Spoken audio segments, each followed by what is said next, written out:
الحمد لله نحمده ونستعينه ونستغفره ونعوذ بالله من شرور أنفسنا ومن سيئات أعمالنا من يهده الله فلا مضل له ومن يضلله فلا هادي له ونشهد أن سيدنا ومولانا محمدا عبده ورسوله الذي أرسل رسوله بالحق بشيرا ونذيرا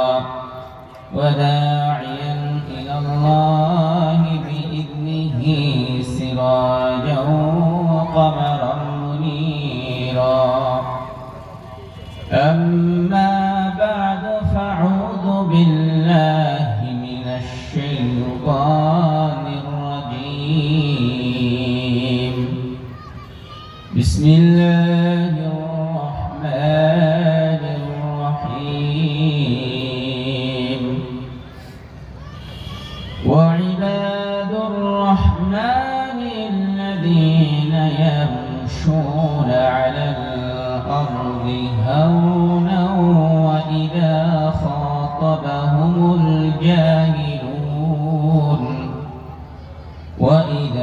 خاطبهم الجاهلون قالوا سلاما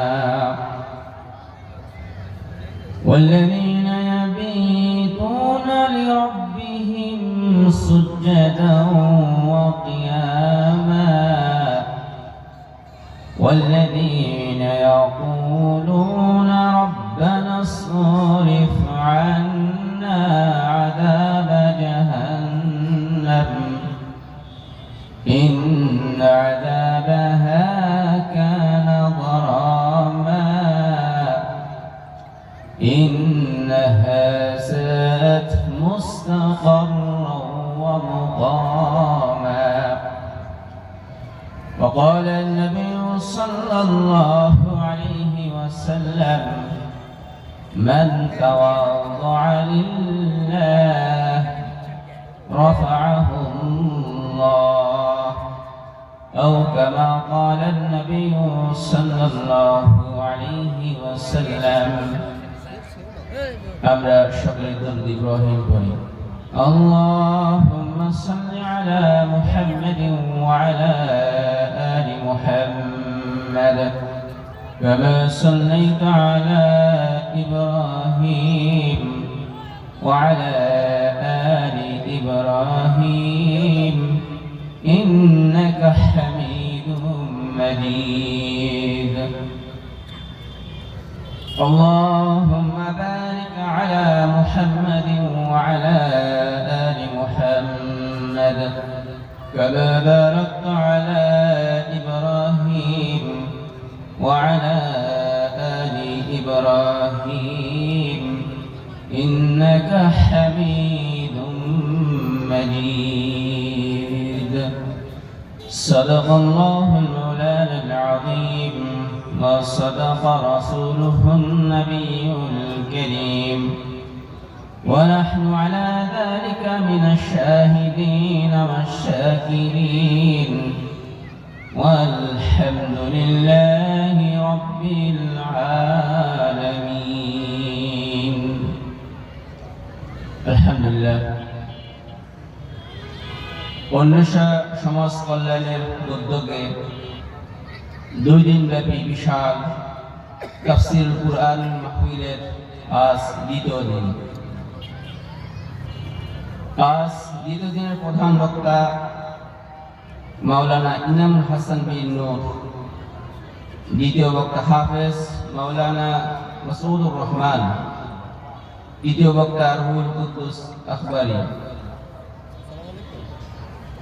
আলহামদুলিল্লাহ, আল্লাহ রাব্বুল আলামিন আমাদেরকে একটি কোরআনের মাহফিল একটি কোরআনের মাহফিলে বসার, কোরআন হাদিস থেকে কিছু আলোচনা শোনার তৌফিক দিয়েছেন।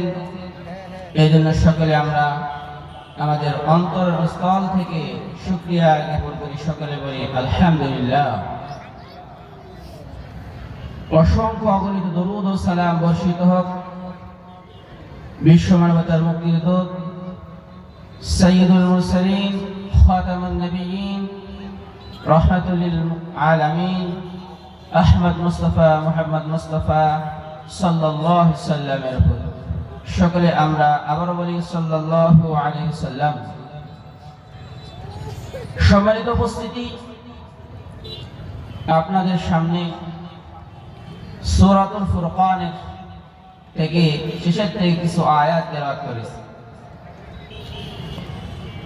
এই আয়াতগুলোর মধ্যে আল্লাহ তাআলা যারা খাঁটি বান্দা, খাঁটি মুসলমান, এদের কিছু পরিচয় তুলে ধরেছেন যে আল্লাহ তাআলার খাঁটি বান্দা কারা, তাদের গুণাগুণ কেমন হবে, তাদের আচরণ কথাবার্তা কেমন হবে, এই সম্পর্কে আল্লাহ তাআলা বলেছেন।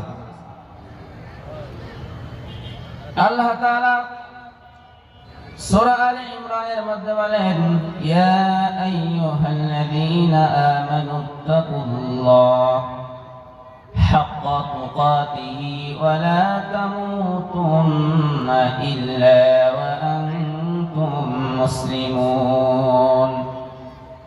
হে ঈমানদারগণ, তোমরা আল্লাহ তাআলাকে যথাযথ ভয় করো, ভয় করার মতো ভয় করো, আর তোমরা কখনোই মুসলমান না হয়ে মরো না।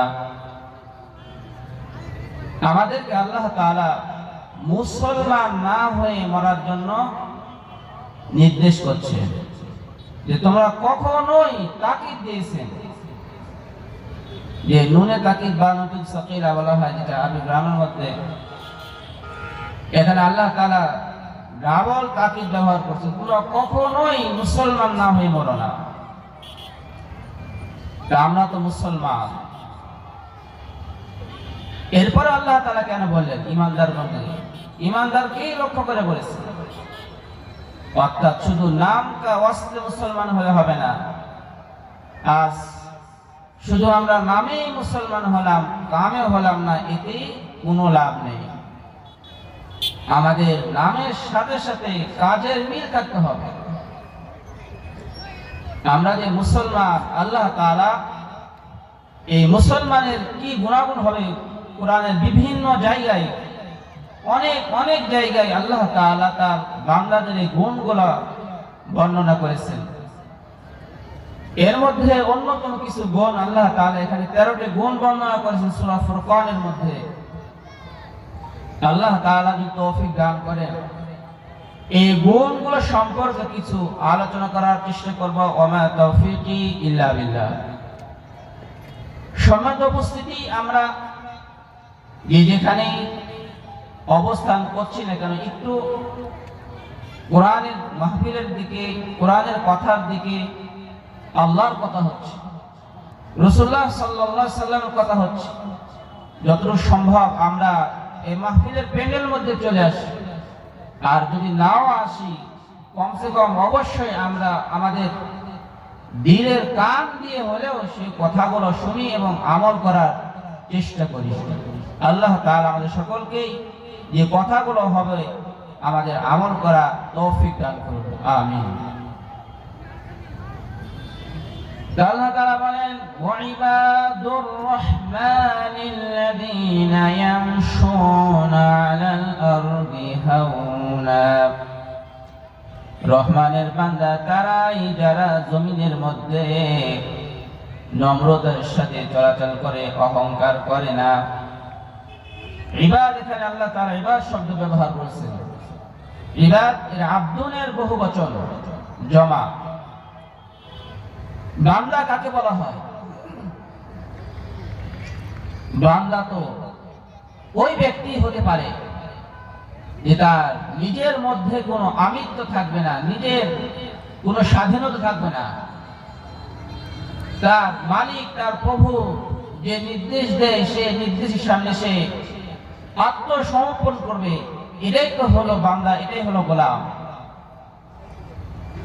আমি যদি আমার মন চাহি চলি, তাহলে আমি প্রকৃত পক্ষে আল্লাহর বান্দা হতেই পারলাম না। এটাই আল্লাহ তাআলা বলেন ইবাদ। এক নাম্বার আমার গুণ হতো বান্দা হতে হবে, আল্লাহর বান্দা। আল্লাহর বান্দা তো সবাই, আল্লাহ তাআলা সকলেই সৃষ্টি, কিন্তু খাস সৃষ্টি, খাস বান্দা কারা? খাস বান্দা ওই সমস্ত লোক যারা নিজেকে আল্লাহ তাআলার হুকুমের সামনে আত্মসমর্পণ করবে, আল্লাহ তাআলার সামনে নিজেকে সারেন্ডার করবে, সে হলো বান্দা। এখন আমি চিন্তা করি আমি আল্লাহ তাআলার বান্দা হতে পেরেছি কিনা, আমি আল্লাহ তাআলার নির্দেশের সামনে কতটুকু আমি আত্মসমর্পণ করছি। আল্লাহ তাআলার নির্দেশ, আল্লাহ তাআলার আদেশ যেগুলো আমাকে করার জন্য বলেছেন, যেগুলো বর্জন করার জন্য বলেছেন, ওগুলো আমি কতটুকু বর্জন করছি, আর যেগুলো করার জন্য আদেশ করেছেন সেগুলো কতটুকু আমি পালন করছি। এতেই পরীক্ষা হয়ে যাবে যে আমি আল্লাহ তাআলার বান্দা হতে পারলাম কিনা। আরেকটি গুণ আল্লাহ তাআলা বলেন ওয়ায়ামশুনা আলাল আরদি হাওনা, তারা পৃথিবীর মধ্যে নম্রতার সাথে চলাচল করবে, অহংকার করবে না, তাকাব্বুরি করবে না, গর্ব করবে না। রাসূল কারীম সাল্লাল্লাহু আলাইহি ওয়াসাল্লাম বলেন মান তাওয়াদা লিল্লাহি রাফা'াহু আল্লাহ, যে ব্যক্তি আল্লাহ তাআলার জন্য বিনয়ী হয়, নম্র হয়, আল্লাহ তাআলা তার মর্যাদা বৃদ্ধি করে দেন। সুবহানাল্লাহ। সম্মানিত উপস্থিতি, আমি যদি আল্লাহর জন্য বিনয়ী হই, নম্র হই, বিনয়ী হই, তাহলে আল্লাহ তাআলা আমার মর্যাদা, সম্মান অটোমেটিক ভাবে বৃদ্ধি করে দেবে। আর অহংকার, এটা আল্লাহ তাআলা অত্যন্ত অপছন্দ করেন। আল্লাহ তাআলা সূরা নিসার মধ্যে বলেন ইন্নাল্লাহা লা ইউহিব্বু মান কানা মুখতালান ফাখুরা,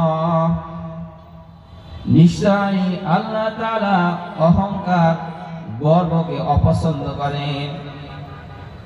যারা অহংকারী, যারা গর্বকারী, তাদেরকে আল্লাহ তাআলা অপছন্দ করেন, ঘৃণা করেন। অহংকার করা যাবে না।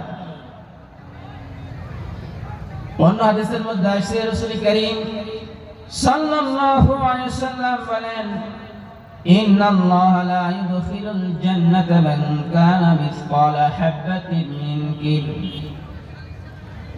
রাসূল কারীম সাল্লাল্লাহু আলাইহি ওয়াসাল্লাম বলেন যার অন্তরের মধ্যে যাররা পরিমাণ অহংকার থাকবে, কিবির থাকবে, সে জান্নাতে প্রবেশ করতে পারবে না। যার মধ্যে যাররা পরিমাণ অহংকার থাকবে, যাররা পরিমাণ কিবির থাকবে, সে কখনো জান্নাতে প্রবেশ করতে পারবে না। যাররা পরিমাণ বলা হয়, যাররার অনেকগুলো ব্যাখ্যা রয়েছে। তার মধ্যে অন্যতম একটা ব্যাখ্যা হলো, আমরা সকলেই দেখি যখন আমাদের ঘরের জানালা দরজা বন্ধ থাকে, আর ওই ঘরের জানালা দিয়ে বা দরজা দিয়ে যখন আলো প্রবেশ করে, ওই আলোর মধ্যে দেখা যায় লক্ষ লক্ষ ধূলি পোড়াগুলো উঠতেছে, কিন্তু হাত দিলে সেখানে কিছুই পাওয়া যাবে না। এইগুলোকে বলা হয় যাররা। রাসূল কারীম সাল্লাল্লাহু আলাইহি ওয়াসাল্লাম বললেন যার অন্তরের মধ্যে যাররা পরিমাণ অহংকার থাকবে, সে জান্নাতে প্রবেশ করবে না। ক্বালা ইন্না রাজুলুন ইউহিব্বুল নালা, এক ব্যক্তি বললেন রাসূল কারীম সাল্লাল্লাহু আলাইহি ওয়াসাল্লাম অনেক মানুষ তো এটা পছন্দ করে যে তার জুতাটা সুন্দর হবে, তার জামাটা সুন্দর হবে, এটা কি অহংকার হবে? রাসূল করিম সাল্লাল্লাহু আলাইহি সাল্লাম বললেন, আল কিবরু বাতারুল হক। রাসূল করিম সাল্লাল্লাহু আলাইহি সাল্লাম বললেন, অহংকার হলো যে হককে, সত্যকে অস্বীকার করা, অগন্ত নাস এবং মানুষকে ছোট মনে করা, মানুষকে ছোট তাচ্ছিল্য করা, এটা হলো অহংকার। একজন মানুষ সুন্দর থাকবে, তার জামা সুন্দর থাকবে, তার জুতা সুন্দর থাকবে, এটা অহংকার না। কারণ রাসূল কারীম সাল্লাল্লাহু আলাইহি ওয়াসাল্লাম বলেন, ইন্নাল্লাহা জামিলুন ইউহিব্বুল জামাল, যে আল্লাহ তাআলা সুন্দর এবং তিনি সৌন্দর্যকে পছন্দ করেন। অহংকার কি জিনিস? অহংকার হলো সত্যকে অস্বীকার করা, সত্যকে অস্বীকার করা এবং মানুষকে ছোট ভাবা, মানুষকে তুচ্ছ তাচ্ছিল্য করা, এটা হলো অহংকার। এই অহংকার আল্লাহ তাআলা অত্যন্ত পছন্দ করেন। সূরা বনী ইসরাঈলের মধ্যে আল্লাহ তাআলা বলেন, ওয়ালা তামশি ফিল আরদি মারহা ইন্নাকা লান তাখরিকাল আরদা ওয়া লান তাবলুগাল জিবালা তুলা। তুমি জমিনের মধ্যে অহংকার করে চলো না, তুমি গর্ব ভরে চলো না, তুমি গর্ব করে চলে জমিনকে ফাটিয়ে ফেলতে পারবে না। আর তুমি বুক ফুলে চলো না, বুক ফুলে চলেও তুমি পাহাড়ের মতো উঁচু হতে পারবে না। আল্লাহ তাআলা বিভিন্ন জায়গায় এই অহংকার করা খুবই অপছন্দ করেন। এ কথা কোরআন অনেক জায়গায় স্পষ্ট করে বলেছে।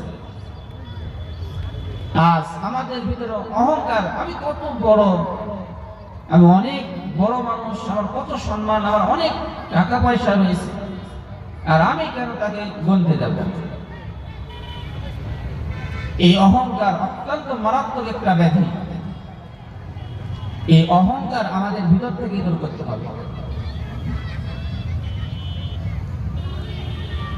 পরের গুণের কথা আল্লাহ তাআলা বলেন, ওয়া ইযা খাতাবাহুমুল জাহিলুনা ক্বালু সালামা। আর যখন তারা তাদের সাথে কোনো জাহিল মূর্খ কথাবার্তা বলে, তো তাদেরকে বলে সালাম। অর্থাৎ কোনো মানুষ মূর্খ না, জ্ঞানী, কিন্তু তার কথাবার্তার মধ্যে মূর্খতাপূর্ণ। এমন মানুষের সাথে সে তর্কে বিতর্কে জড়ায় না, তার সাথে তর্ক করে না, বরং সে তাকে তার কাছ থেকে সুন্দর এড়িয়ে চলে। যদিও সে জ্ঞানী, এমন ব্যক্তির সাথে সে তর্ক করে না, মূর্খতাপূর্ণ কথা বলে না, তার সাথে মূর্খতাপূর্ণ আচরণ করলেও সে তার সাথে মূর্খতাপূর্ণ আচরণ করে না। এটা হলো আল্লাহ তাআলার খাঁটি যারা বান্দা তাদের একটা গুণ। স্বয়ং রাসূল করিম সাল্লাল্লাহু আলাইহি সাল্লামের অভ্যাস ছিল, যে মানুষ যত রাসূল করিম সাল্লাল্লাহু আলাইহি সাল্লামের সাথে কঠোর আচরণ করতেন, কঠোর কথা বলতেন, কঠিন কথা বলতেন, রাসূল করিম সাল্লাল্লাহু আলাইহি সাল্লাম তার সঙ্গে তত নরম কথা বলতেন, নরম আচরণ করতেন। রাসূল করিম সাল্লাল্লাহু আলাইহি সাল্লাম তার সাথে কঠোর আচরণ করতেন না। আরেক হাদিসের মধ্যে আসছে, রাসূল করিম সাল্লাল্লাহু আলাইহি সাল্লাম বলেন, জান্নাতের মধ্যে এমন কিছু বালাখানা রয়েছে যেগুলো এত স্বচ্ছ যে ভিতর থেকে বাহিরের সকল দৃশ্যগুলো দেখা যায় এবং বাহির থেকে ভিতরের সকল দৃশ্যগুলো দেখা যায়। সাহাবায়ে কেরাম বললেন, ইয়া রাসূলুল্লাহ, এই বালাখানাগুলো কার জন্য, কাদের জন্য নির্মিত? রাসূল করিম সাল্লাল্লাহু আলাইহি সাল্লাম বললেন, এই বালাখানাগুলো ওই সমস্ত ব্যক্তির জন্য যারা নম্র, যারা বিনয়ী এবং মানুষকে খাবার খাওয়ায়, আর যখন মানুষ ঘুমের মধ্যে থাকে তখন তারা দাঁড়িয়ে রাত্রি জাগরণ করে, অর্থাৎ নামাজ আদায় করে। এই সমস্ত মানুষের জন্য এমন মূল্যবান বালাখানা রয়েছে। এই বিনয়ী গুণ, মানুষের সাথে নম্রতা আচরণ করা, এই গুণগুলো অনেক জরুরি। এই গুণগুলো আমাদেরকে অর্জন করতে হবে। আল্লাহ তাআলা আমাদের সকলকে এই গুণগুলো অর্জন করতে তৌফিক দান করুন, আমিন। পরের গুণ সম্পর্কে আল্লাহ তাআলা বলেন, ওয়াল্লাযীনা ইয়াবিতুনা লিরাব্বিহিম সুজদাও ওয়া কিয়ামা। আল্লাহ তাআলার খাঁটি বান্দা তারা যারা তাদের রাতকে অতিবাহিত করে, রাত জাগরণ করে তাদের রবের সামনে সিজদা অবস্থায় এবং দাঁড়ানো অবস্থায়। আল্লাহ তাআলার খাঁটি বান্দাদের আরেকটি গুণ হলো যে তারা এই রাতকে অতিবাহিত করে কখনো সিজদা অবস্থায়, কখনো দাঁড়ানো অবস্থায়, অর্থাৎ তারা তাহাজ্জুদের নামাজ আদায় করে। আল্লাহ তাআলার খাঁটি যারা বান্দা হবে তাদের একটি গুণ হলো তারা তাহাজ্জুদের নামাজ আদায় করবে। এই তাহাজ্জুদের নামাজ কত গুরুত্বপূর্ণ। হাদিসের মধ্যে আসছে এই 5 ওয়াক্ত নামাজ ফরজ হওয়ার পূর্বে তাহাজ্জুদের নামাজ ফরজ ছিল। যখন আল্লাহ রাব্বুল আলামিন মিরাজের রাতে এই 5 ওয়াক্ত নামাজ ফরজ করলেন, তখন তাহাজ্জুদের ফরজিয়ত বাতিল করলেন, বাতিল করে দিলেন। এটা এখন নফল নামাজ। হাদিসের মধ্যে আসছে রাসূল করিম সাল্লাল্লাহু আলাইহি সাল্লাম বলেন, আফদালুস সালাতি বাদাল ফরিজা সালাতুল লাইল। ফরজ নামাজের পর সবচেয়ে গুরুত্বপূর্ণ উত্তম নামাজ হলো রাতের নামাজ তথা তাহাজ্জুদের নামাজ। আল্লাহ তাআলা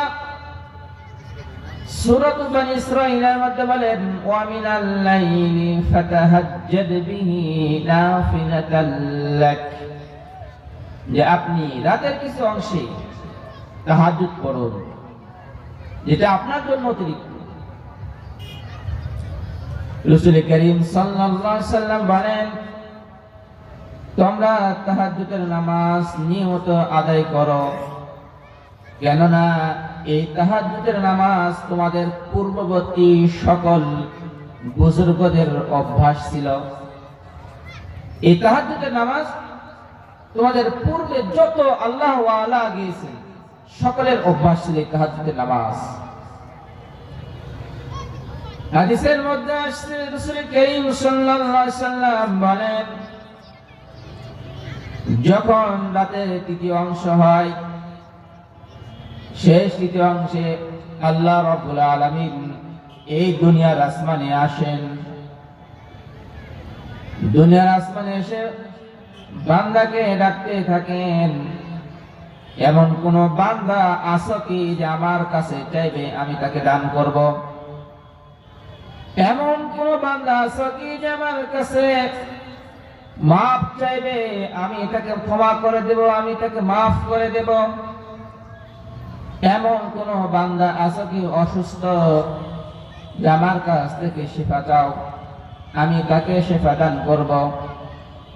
এইভাবে আল্লাহ তাআলা শেষ রাত্রিতে বান্দাকে ডেকে ডেকে বলতে থাকেন। আর আমরা শেষ রাত্রে তো গভীর ঘুমের মধ্যে, অথচ এখন কত বড় রাত, অনেক বড় রাত, যদি কোনো মানুষ এশার নামাজ আদায় করার পর খাওয়া দাওয়ার পরে যদি ঘুমিয়ে যায়, তাহলে সে ঘুমাইতে ঘুমাইতে ক্লান্ত হয়ে যাবে, উঠতে বাধ্য হয়ে যাবে। কিন্তু আজ আমাদের রাতই লাগে রাত 10টার পর, এশার পর মনে হয় সন্ধ্যা হলো। এই যে মোবাইল, টিভি, এগুলোর পিছনে আমরা রাত 12টা 1টা পর্যন্ত সময় দিই, তাহলে আমাদের দ্বারা কিভাবে তাহাজ্জুদের নামাজ হবে? অথচ রাসূল করিম সাল্লাল্লাহু আলাইহি সাল্লাম ইশার নামাজের পর তিনি কথা বলে পছন্দ করতেন না। তাহলে আজ আমাদের কি অবস্থা?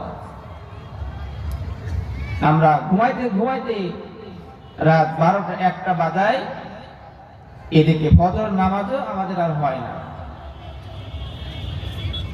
অথচ আমাদের জন্য উচিত ছিল যে এশার পর পরে ঘুমিয়ে যাওয়া, যেন আমরা শেষ রাত্রে উঠতে পারি, ফজরের নামাজ আদায় করতে পারি।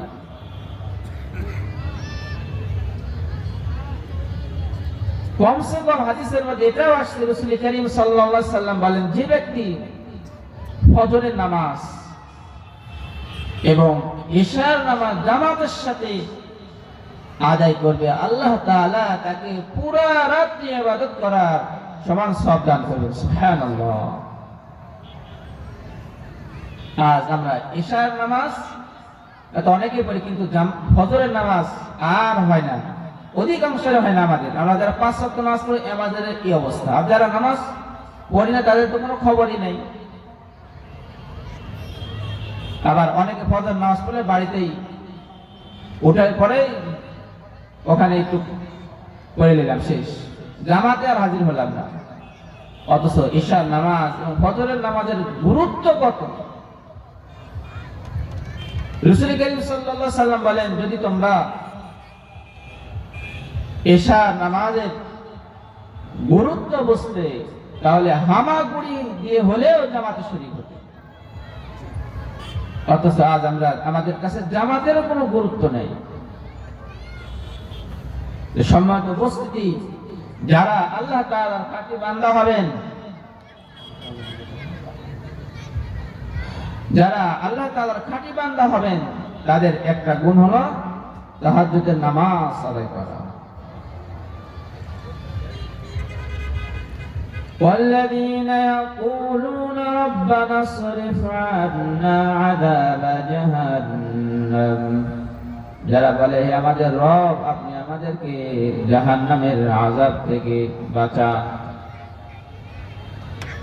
যারা আল্লাহ তাআলার খাঁটি বান্দা, তারা ইবাদত বন্দী করার পর তারা নিশ্চিন্তে বসে থাকে না। ইবাদত বন্দির পাশাপাশি তারা আল্লাহ তাআলার কাছে দোয়া করতে থাকে, আল্লাহ তাআলার কাছে দোয়া করতে থাকে, আল্লাহ আপনি আমাদেরকে জাহান্নাম থেকে রক্ষা করুন। এই জাহান্নামের ভয় এত গুরুত্ব, কোন মানুষের যদি এই জাহান্নামের ভয় ভিতরে থাকে, তাহলে তার দ্বারা আল্লাহ তাআলার নাফরমানি হওয়া অনেক কঠিন, অর্থাৎ হবেই না। প্রকৃতপক্ষে যদি জাহান্নামের ভয় তার অন্তরে থাকে, তাহলে তার দ্বারা কোনো গুনাহ হতে পারে না। অথবা যদি হয়েও যাও, তাহলে তার উপর সে স্থির থাকবে না, অটল থাকবে না, বরং আল্লাহ তাআলার কাছে তওবা করবে, ইস্তেগফার করবে। এই জাহান্নামের ভয় আমাদেরকে রাখতে হবে। আল্লাহ তাআলা বলেন, ইয়া আইয়ুহাল্লাযীনা আমানু কু আনফুসাকুম ওয়া আহলিকুম নারা ওয়াকুদুহান নাস ওয়াল হিজারা, হে ইমানদারগণ, তোমরা নিজে জাহান্নামের আগুন থেকে বাঁচো এবং তোমরা তোমাদের পরিবার পরিজনকে জাহান্নামের আগুন থেকে বাঁচাও। ওয়াকুদুহান নাস ওয়াল হিজারা, যার ইন্ধন হবে, যার জ্বালানি হবে পাথর। পাথরের কত কঠিন হবে, আর এই দুনিয়ার আগুন থেকে আরো ৭০ গুণ বেশি জাহান্নামের উত্তাপ। এই জাহান্নামের আগুন কিভাবে আমরা সহ্য করব? এই ভয় যদি থাকে, তাহলে ওই মানুষটা সে আর আল্লাহ তাআলার নাফরমানি করবে না। এই জাহান্নামের ভয় আমাদেরকে রাখতে হবে।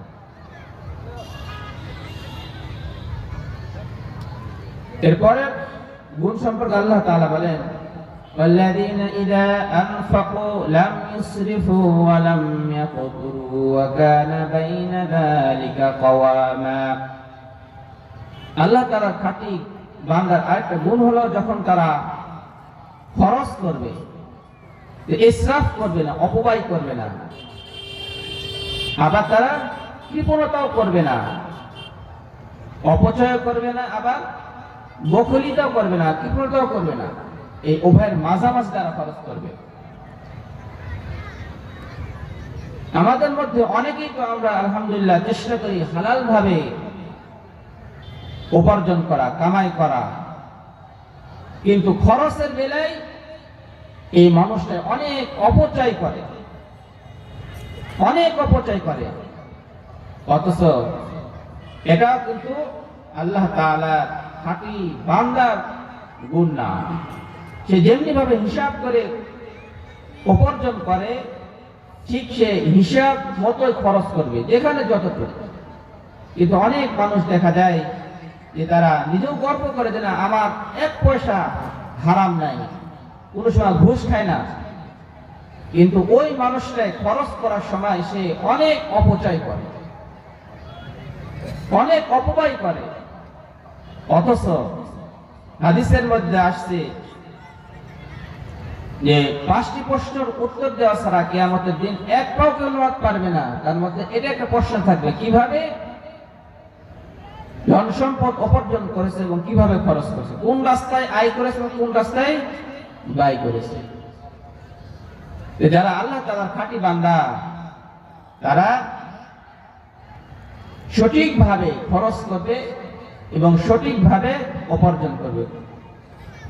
সম্মানিত উপস্থিতি, আসুন আমরা আল্লাহ তাআলার খাঁটি বান্দা হই। যদি আমরা আল্লাহ তাআলার খাঁটি বান্দা হতে পারি তাহলে এই দুনিয়াতেও সফল, আখিরাতেও সফল। আল্লাহ তাআলা আমাদের সকলকেই আল্লাহ তাআলার খাঁটি বান্দা হওয়ার তৌফিক দান করুন, আমিন। ওয়া আখিরু দাওয়ানা আলহামদুলিল্লাহি রাব্বিল আলামিন। আসসালামু আলাইকুম ওয়া রাহমাতুল্লাহ।